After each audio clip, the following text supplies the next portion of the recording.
الحمد لله وحده وكفى والصلاة والسلام على من لا نبي بعده ولا معصوم بعده أما بعد فأعوذ بالله من الشيطان الرجيم بسم الله الرحمن الرحيم إن الذين قالوا ربنا الله ثم استقاموا تتنزل عليهم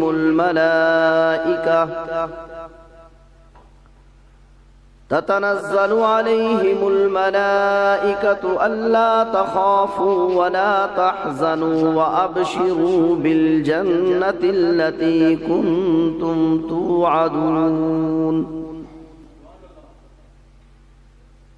قال النبي صلى الله تعالى عليه وسلم: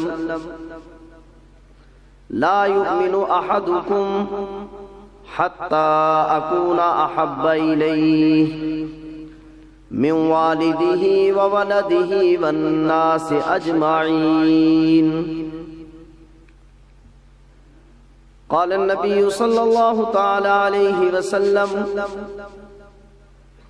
عليكم بسنتي وسنة الخلفاء الراشدين المهديين. قال النبي صلى الله تعالى عليه وسلم: الله الله في أصحابي لا تتخذوهم غرضا من بعدي فمن أحبهم فبحبي أحبهم ومن أبغضهم فببغضي أبغضهم ومن آذاهم فقد آذاني ومن آذاني فقد آذى الله. صدق الله وصدق رسوله النبي الكريم ونحن على ذلك لمن الشاهدين والشاكرين والحمد لله رب العالمين. محبت کے ساتھ درود شریف پڑھ لیجیے. اللهم صل على محمد وعلى آل محمد كما صليت على إبراهيم وعلى آل إبراهيم إنك حميد مجيد. اللهم بارك على محمد وعلى آل محمد كما باركت على إبراهيم وعلى آل إبراهيم إنك حميد مجيد. اللهم صل على قائد الأحد والبدر. اللهم صل على سيد الجن والبشر.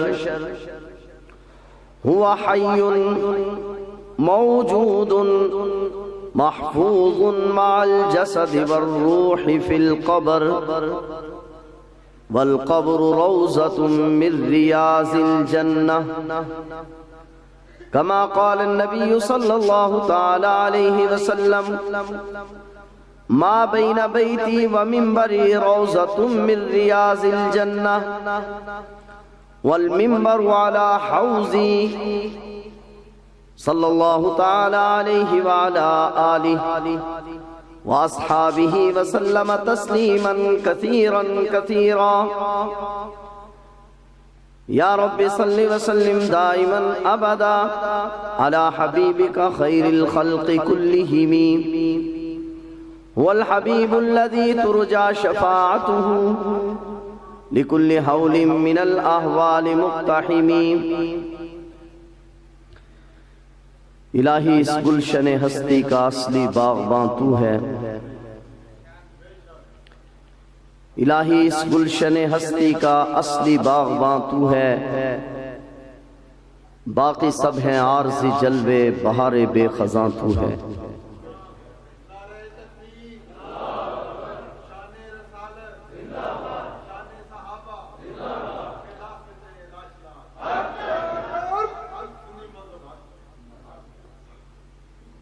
اس کائنات کی تخلیق کا آقا تو سبب ہے، اسلام کا مفہوم تیرے در کا ادب ہے، طٰہٰ سے عیاں تیری سیرت کا قصیدہ،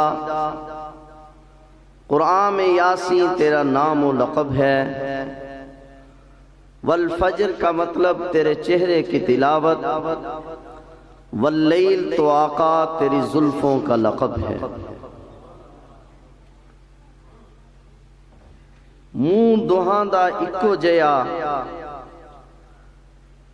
منہ دہاندا اکو جیا، پر بلی دا بچہ شیر نہیں ہو سکدا، گدڑ کتنا ہی پھرے گلی گلی، پر شیر ورگا دلیر نہیں ہو سکدا، منکر ہوئے صحابہ و اہل بیت دا، جاوے جنت وچ اللہ دی قسم ایڈا ہنیر نہیں ہو سکدا۔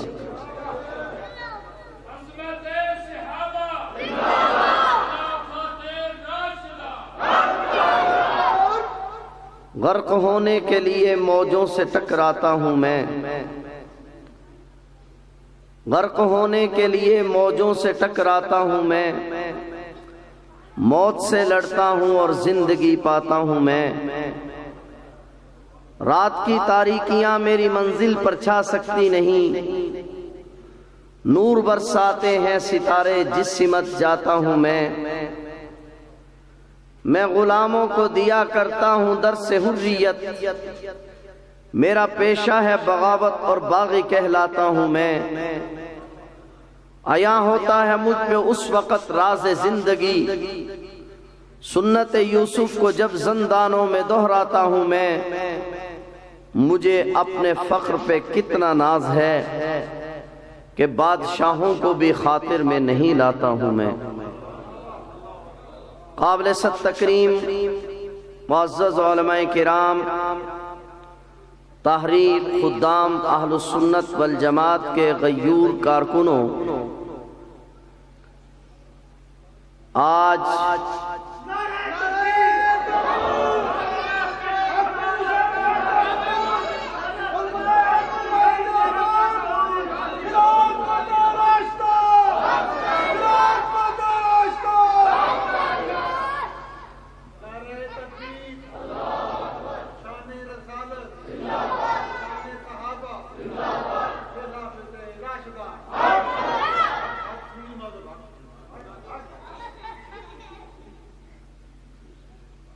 تحریک خدام اہل السنت والجماعت کا اس گاؤں کا یہ سالانہ اجتماع ہے جو اپنے اختتام کی طرف بڑھ رہا ہے۔ آپ کے سامنے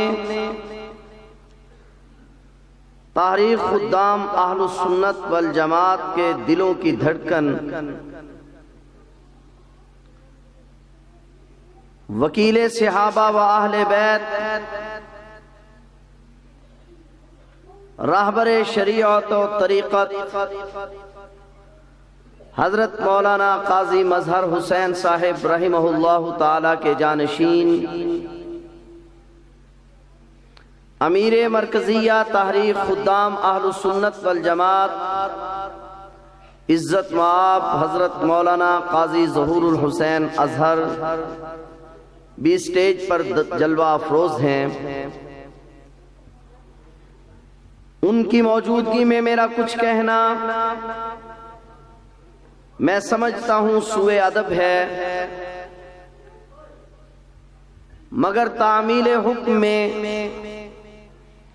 آج کی اس کانفرنس کے حوالے سے اپنے اکابرین کے حوالے سے چند گزارشات پیش کرنا چاہتا ہوں۔ دعا فرمائے اللہ جل شانہ مجھ ناچیز کو حق سچ کہنے کی توفیق عطا فرمائے۔ دنیا کا ضابطہ اور قانون ہے کہ درخت اپنے پھل سے پہچانا جاتا ہے، استاذ اپنے شاگرد سے پہچانا جاتا ہے۔ آج جب اس پہاڑی علاقے کے در و دیوار پر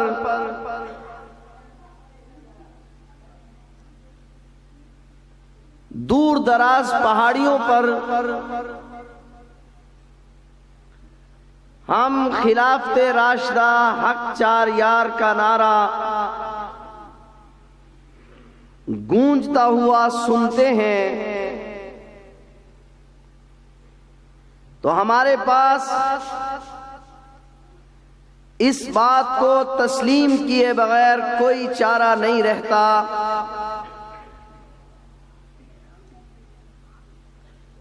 دل و جان، دل و دماغ بے ساختہ اس حقیقت کو تسلیم کرنے پر مجبور ہو جاتے ہیں کہ جس دارالعلوم دیوبند کا ایک طالب علم اس ضلع میں آیا، یا یوں کہیے دیوبند ایک گلدستے کا نام ہے، جس دیوبند کے گلدستے کے اس تمام پھولوں کی بات نہیں جس کے ایک پھول کی ایک پتی کی خوشبو کا یہ عالم ہے کہ جس نے نسلوں کی زندگی کو بدل دیا ہے، اس پھول کا عالم کیا ہوگا، اس گلدستے کا عالم کیا ہوگا۔ میں ایک اصول کی بات عرض کرنا چاہتا ہوں۔ امام الرسل ہادی السبل امام الانبیاء صلی اللہ علیہ وسلم سے پہلے جتنی کتابیں انبیاء علیہم السلام پر نازل کی گئی، ان کتابوں کے دینے کا طرز یہ تھا کہ وہ کتابیں اکٹھی ایک ہی مرتبہ نبوت کو کسی مقام پر بلا کر لکھی ہوئی عنایت کر دی جاتی۔ چنانچہ تورات جناب موسیٰ علیہ السلام کو لکھ کر دی گئی، زبور جناب داؤد علیہ السلام کو لکھ کر دی گئی، مگر ہمارے پیغمبر امام الرسل ہادی السبل سرور کائنات فخر موجودات امام الانبیاء صلی اللہ علیہ وسلم کو جو کتاب دی گئی وہ لکھ کر نہیں دی گئی۔ تھوڑی سی توجہ آپ کی میری طرف رہے۔ باقی انبیاء کو کتابیں لکھ کر دی گئی، ہمارے نبی کو کتاب لکھ کر نہیں دی گئی۔ باقی نبیوں پر کتابیں اکٹھی نازل ہوئی، ہمارے نبی پر کتاب اکٹھی نازل نہیں ہوئی۔ علماء نے اس کی دو وجہیں لکھی ہیں کہ باقی انبیاء کو کتابیں لکھ کر دی گئی اس لیے کہ ان انبیاء علیہم السلام کے بعد جو لوگ آنے والے تھے، جو امتی تھے، ان پر یہ اعتماد ممکن نہ تھا کہ وہ اپنی جانوں پر کھیل کر اپنے دین کا تحفظ کرتے۔ اس لیے کتابیں لکھی ہوئی ملنے کے باوجود قرآن کہتا ہے، یہودی علماء نے یہ وتیرہ بنا رکھا تھا، یکتبون الکتاب بایدیہم ثم یقولون ھذا من عند اللہ، کہ وہ کتاب میں اپنے ہاتھوں سے ملاوٹ کرتے اور پھر کہتے یہ اللہ کی جانب سے ہے۔ گویا کہ ان انبیاء علیہم السلام کے امتیوں پر اللہ کو اعتماد نہیں تھا، اس لیے کتاب لکھ کر دینی پڑی، اور امام الانبیاء صلی اللہ علیہ وسلم کے صحابہ کرام پر کیونکہ اللہ تعالیٰ کو اعتماد تھا، اس لیے قرآن کریم نازل کر کے لکھنے کی ذمہ داری حضرات صحابہ کرام پر لگا دی۔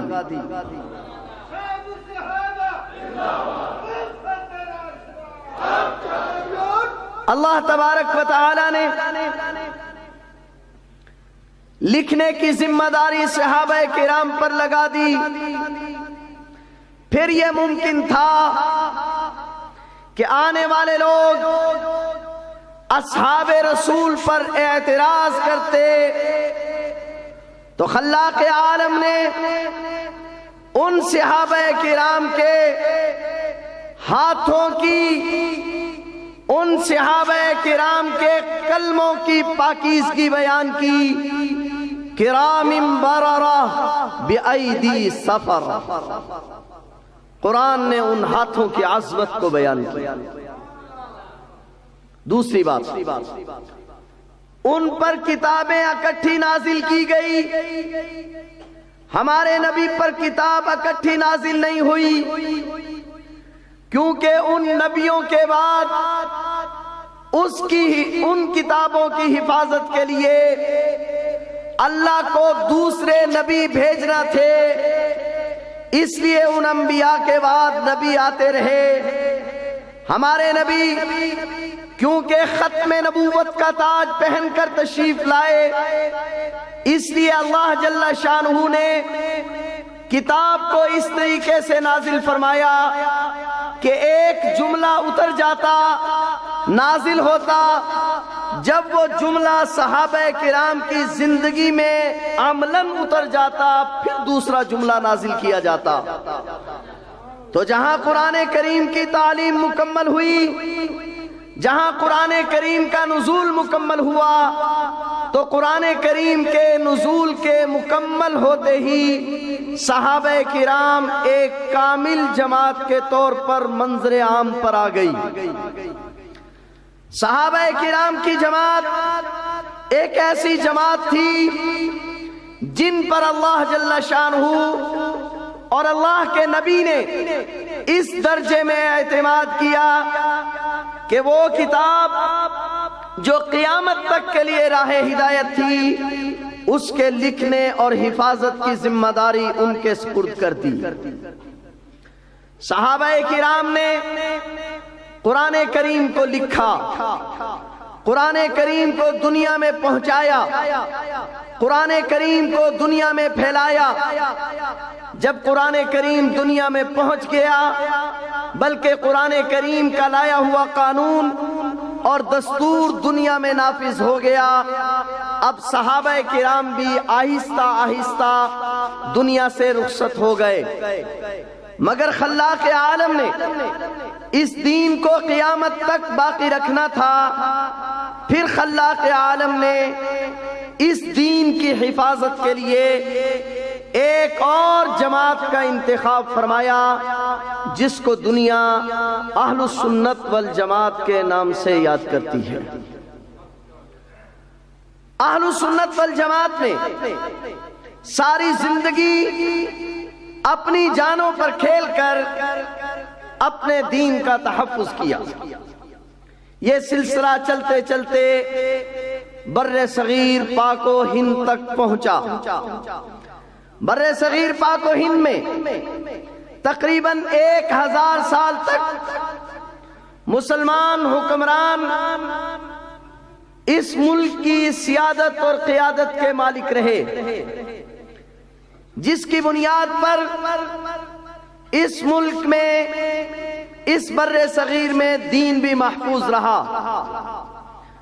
مگر جب یہاں برطانوی سامراج کا قبضہ ہوا، یہاں کے مسلمان حکمران اپنی عیاشی میں پڑ گئے۔ برطانوی سامراج نے تجارت کے نام سے آ کر، ایسٹ انڈیا کمپنی کے نام سے ملک میں داخل ہو کر رفتہ رفتہ جب اس ملک پر قبضہ کر لیا تو یہاں کے تمام مذہبی لوگ بھی جو کمزور لوگ تھے انہوں نے برطانوی سامراج کے سامنے گھٹنے ٹیک دیے، مگر اہل سنت والجماعت کے 1400 سال سے آنے والی جماعت کے حقیقی جانشین شاہ عبد الرحیم کے گھر ایک لڑکا پیدا ہوا جس کو آج دنیا شاہ ولی اللہ کے نام سے یاد کرتی ہے۔ شاہ ولی اللہ نے ظلم و ستم، جبر و بربریت کے اس دور میں اپنے اکابرین کی سنت کو زندہ کرتے ہوئے برطانوی سامراج اور اس کی قوتوں سے ٹکرانے کا فیصلہ کیا۔ شاہ ولی اللہ نے اپنی علمی وراثت کو بھی باقی رکھا اور جہاد کو بھی جاری رکھا۔ خلاق عالم نے شاہ ولی اللہ کی مدد و نصرت کے لیے شاہ ولی اللہ کو 4 بیٹے عطا فرمائے۔ بر صغیر پاک و ہند کی تاریخ گواہ ہے کہ اللہ تبارک و تعالی نے بر صغیر میں، تاریخ بر صغیر میں، تاریخ اسلام میں شاہ ولی اللہ جیسی اولاد کسی کو عطا نہیں فرمائی۔ صحابہ کرام کے بعد سے لے کر ہماری معلومات کے مطابق اس بر صغیر کی دھرتی پر کوئی آدمی ایسا نہیں آیا جس کے 4 بیٹے ہوں اور چاروں ہی محدث ہوں۔ اور محدث کی ایک تعریف یہ ہے کہ محدث اس کو کہتے ہیں جس کو 1 لاکھ سے زائد احادیث یاد ہو۔ شاہ ولی اللہ کے 4 بیٹے تھے اور چاروں ہی محدث تھے۔ شاہ ولی اللہ کے انتقال کے بعد شاہ ولی اللہ کے پہلے جانشین حضرت شاہ عبدالعزیز محدث دہلوی بنے، اور کتابوں میں لکھا ہے کہ شاہ ولی اللہ ایک پل ہے، ادھر عرب ہے ادھر عجم ہے، اگر شاہ ولی اللہ کا واسطہ درمیان میں سے نکال دیا جائے تو عرب سے حدیث کا علم پہنچنے کا اور کوئی ذریعہ ہمارے پاس موجود نہیں ہے۔ شاہ ولی اللہ کے پہلے جانشین شاہ عبدالعزیز ہیں۔ جس دن شاہ عبدالعزیز مسند حدیث پر بیٹھے، شاہ ولی اللہ کی مسند پر جلوہ افروز ہوئے، اس دن جہاں بہت سارے مسلمان اس نوجوان کی زیارت کے لیے آئے، اس کا وعظ سننے کے لیے آئے، وہاں ہندو اور سکھ بھی اس نوجوان کا وعظ سننے کے لیے آئے۔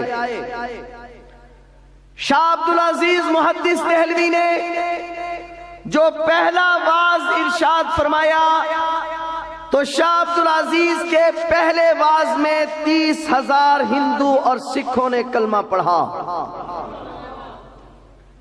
شاہ عبدالعزیز نے ایک تفسیر کا آغاز کیا۔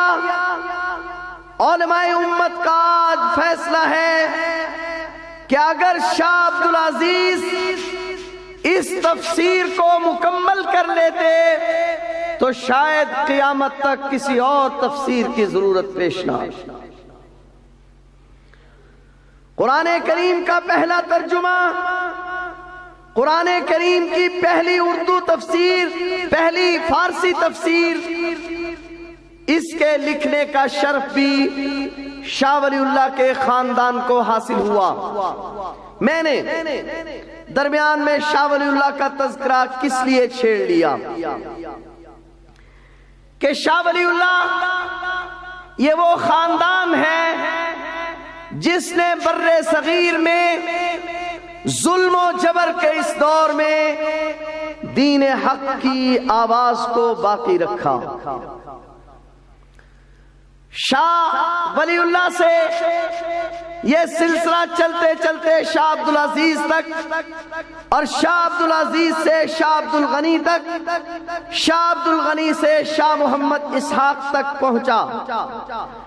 شاہ محمد اسحاق کے درسگاہ میں دو طالب علم آئے۔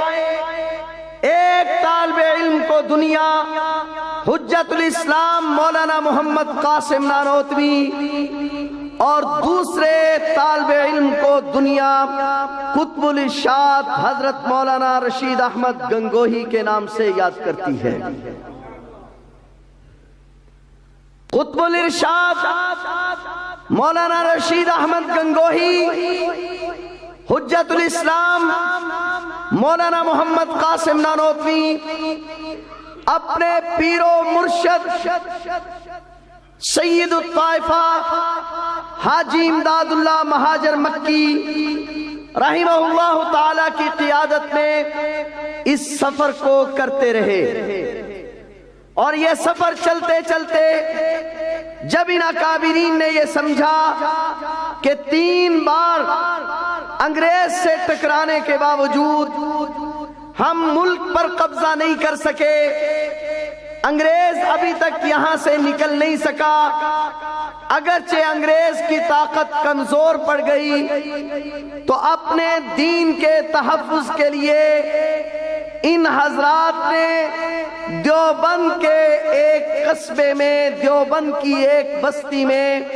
انار کے درخت کے نیچے چھتے والی مسجد میں ایک مدرسے کی بنیاد رکھی۔ یہ مدرسہ کیا تھا؟ بظاہر ایک طالب علم تھا، ایک استاذ تھا۔ آج دنیا اس استاذ کو ملا محمود اور اس طالب علم کو شیخ الہند حضرت مولانا محمود حسن کے نام سے یاد کرتی ہے۔ بظاہر ایک ادارہ تھا، بظاہر ایک مدرسہ تھا، بظاہر ایک درسگاہ تھی، بظاہر استاد اور شاگرد کا ایک اجتماع تھا، مگر چشم فلک نے پھر یہ منظر دیکھا کہ وہ طالب علم جو دارالعلوم دیوبند کا پہلا طالب علم تھا، شاہ ولی اللہ کے فرامین کی روشنی میں انہوں نے اپنے جہاد کا آغاز کیا، اور بالآخر برطانوی سامراج ہندوستان چھوڑنے پر مجبور ہو گیا۔ بظاہر تو ایک مدرسہ تھا، بظاہر تو ایک مکتب تھا، ایک طرف تو انگریز سامراج ملک چھوڑنے پر مجبور ہو گیا، دوسری جانب اسی تصویر کا دوسرا رخ یہ ہے کہ اس مدرسے کا پہلا طالب علم شیخ الہند مولانا محمود حسن جب درسگاہ میں پڑھانے کے لیے بیٹھا تو حضرت شیخ الہند مولانا محمود حسن کی درسگاہ میں کچھ ایسے طالب علم آ گئے کہ جن کے بارے میں یہ کہنا بے جانا ہوگا کہ ہم کیسے تیراک ہیں، پوچھ جا کے ساحل والوں سے، خود تو ڈوب گئے مگر رخ موڑ دیا طوفانوں کا۔ شیخ الہند حضرت مولانا محمود حسن کی درسگاہ میں کون لوگ تیار ہوئے؟ ایک طالب علم کو آج تاریخ حکیم الامت مجدد الملت حضرت مولانا اشرف علی تھانوی کے نام سے یاد کرتی ہے۔ ایک طالب علم کو آج تاریخ شیخ الاسلام علامہ شبیر احمد عثمانی کے نام سے یاد کرتی ہے۔ ایک طالب علم کو آج تاریخ خاتم المحدثین علامہ انور شاہ کشمیری کے نام سے یاد کرتی ہے۔ ایک طالب علم کو تاریخ شیخ العرب والعجم سید حسین احمد مدنی کے نام سے یاد کرتی ہے۔ ایک طالب علم کو آج تاریخ مفتی اعظم ہند مفتی کفایت اللہ دہلوی کے نام سے یاد کرتی ہے۔ ایک طالب علم کو آج تاریخ بانی تبلیغی جماعت حضرت مولانا الیاس احمد دہلوی کے نام سے یاد کرتی ہے۔ جب میں خراج تحسین عقیدت پیش کروں، حکیم الامت کو تحسین خراج عقیدت پیش کروں، خاتم المحدثین کو تحسین خراج عقیدت پیش کروں، شیخ العرب والعجم سید حسین احمد مدنی کو، تو پھر مجھے لازماً خراج عقیدت پیش کرنا پڑتا ہے ان سب کے استاد حضرت شیخ الہند مولانا محمود حسن۔ اسی درسگاہ میں توجہ ہے آپ کی، میری بات سمجھ رہے ہیں؟ اسی درسگاہ میں اس علاقے کا ایک طالب علم بھی پہنچتا ہے۔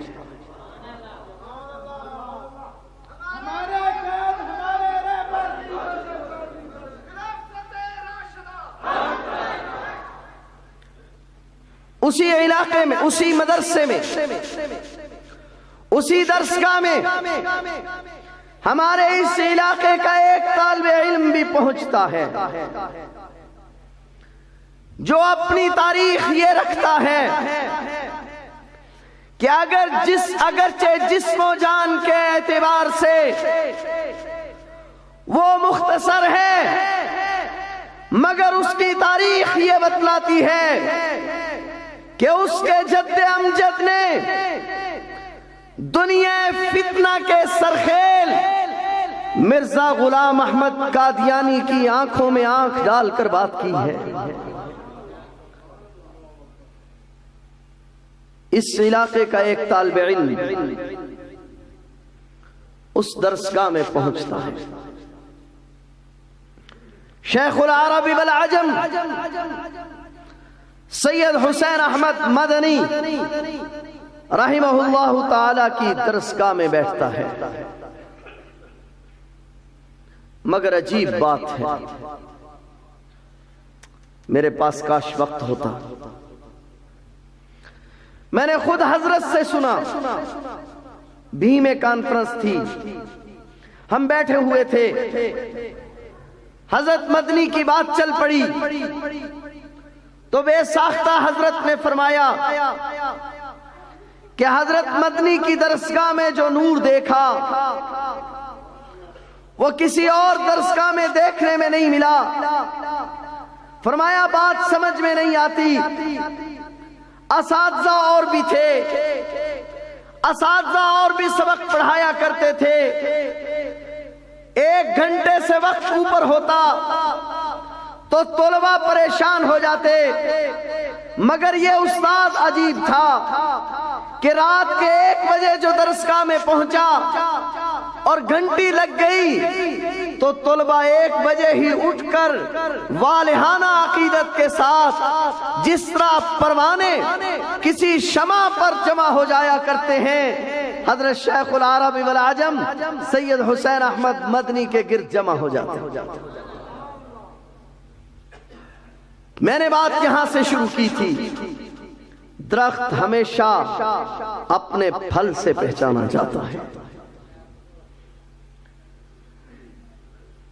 وکیل صحابہ و اہل بیت حضرت مولانا قاضی مظہر حسین صاحب رحمہ اللہ تعالی نے جہاں مذہب حق، مذہب اہل السنت والجماعت کی حقانیت کے لیے اس کے ملک پاکستان میں فروغ کے لیے جہاں اور جد و جہد کی، وہاں ایک اہم مسئلے کی طرف میں آپ کی توجہ دلانا چاہتا ہوں۔ میری بات نہیں، حکیم الاسلام قاری طیب صاحب رحمت اللہ علیہ نے ایک رسالہ لکھا ہے، اس رسالے کا نام ہے علماء دیوبند کا دینی رخ اور مسلکی مزاج۔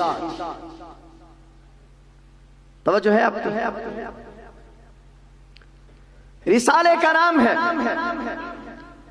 دینی رخ، علماء دیوبند کا دینی رخ اور مسلکی مزاج۔ اس میں دو باتیں لکھی ہے، ان دو باتوں کے سنانے کے لیے میں نے تمہید باندھی۔ قاری طیب صاحب رحمت اللہ علیہ لکھتے ہیں، دیوبندی وہ نہیں ہے جو دارالعلوم دیوبند میں بس پڑھ کر آ جائے،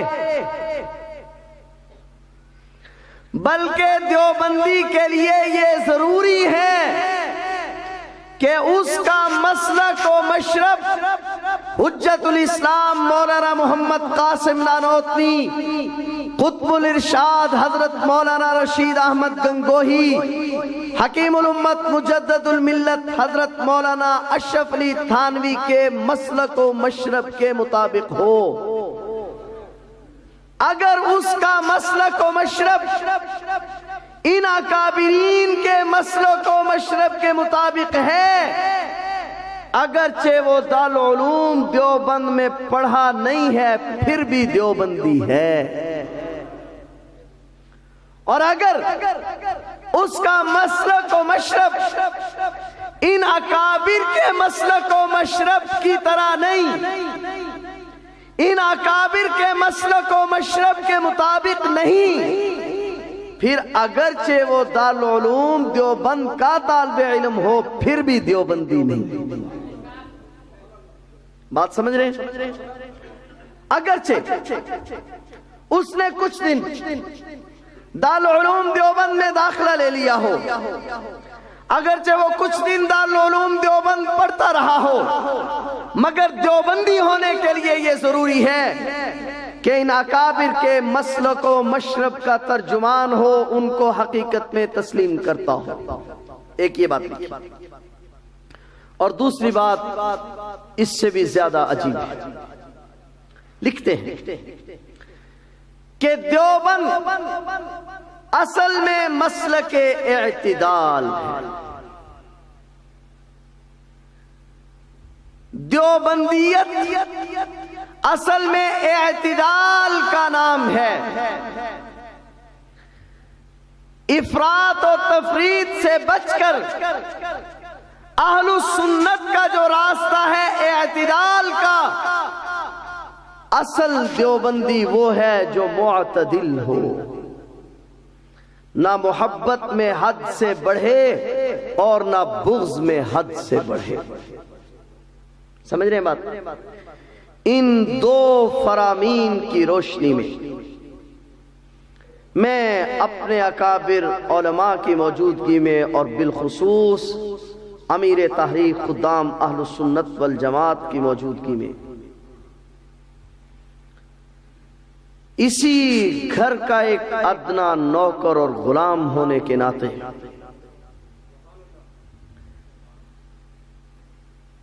پورے اعتماد کے ساتھ پوری حواس کی موجودگی میں یہ بات عرض کرنا چاہوں گا کہ اس مسلک و مشرب پر قائم رہنے والے تو اور بھی بہت ہیں، اس اعتدال پر قائم رہنے والے تو اور بھی بہت ہیں، مگر اس مسلک و مشرب پر جس سختی کے ساتھ، اس مسلک و مشرب پر جس مضبوطی کے ساتھ وکیل صحابہ و اہل بیت، مظہر شریعت و طریقت حضرت مولانا قاضی مظہر حسین صاحب رحمہ اللہ تعالی نے پابندی کی ہے، اور ان کی اطاعت میں حضرت مولانا قاضی عبداللطیف صاحب جہلمی ان لوگوں نے پابندی کی ہے۔ میں ببانگ دوحل کہتا ہوں، ملک پاکستان شاید اس کی مثال قائم نہیں کر سکتا۔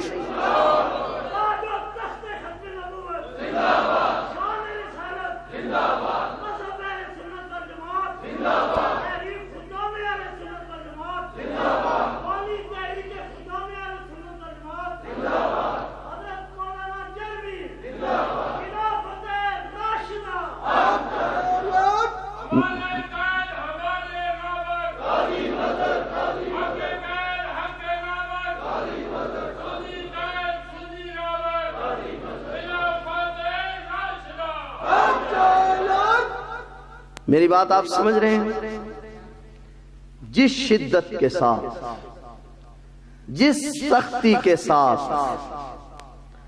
لومۃ لائم کسی آدمی کی پرواہ کیے بغیر، حالات کی پرواہ کیے بغیر ہمارے حضرت اس پر کار بند رہے، اس کا اپنوں کو نہیں غیروں کو بھی اعتراف ہے۔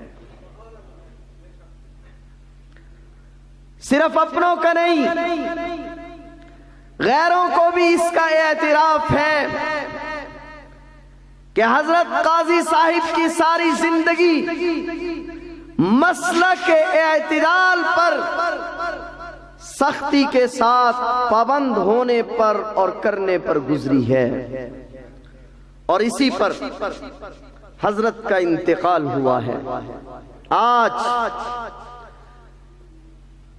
کے اس سالانہ اجتماع میں میں اپنے حضرت کی موجودگی میں یہ گزارش کرنا چاہوں گا کہ یہ قافلہ حق و صداقت کی یہ تحریک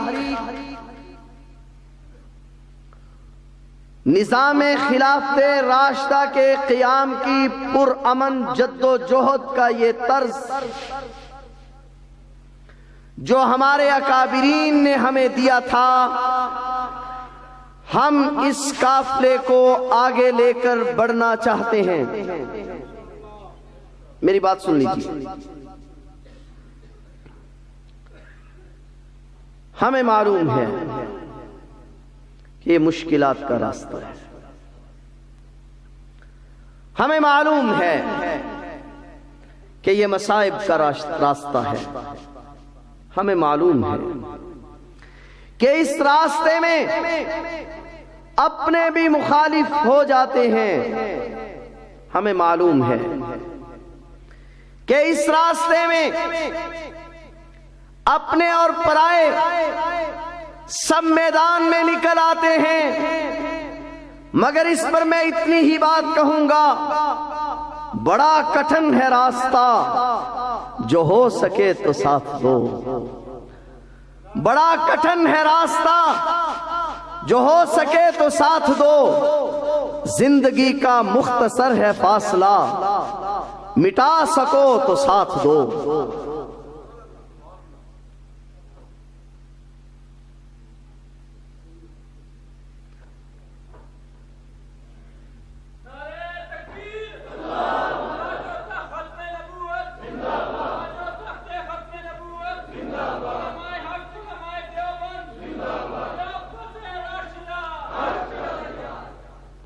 بڑا کٹھن ہے راستہ، جو ہو سکے تو ساتھ دو۔ زندگی کا مختصر ہے فاصلہ، مٹا سکو تو ساتھ دو۔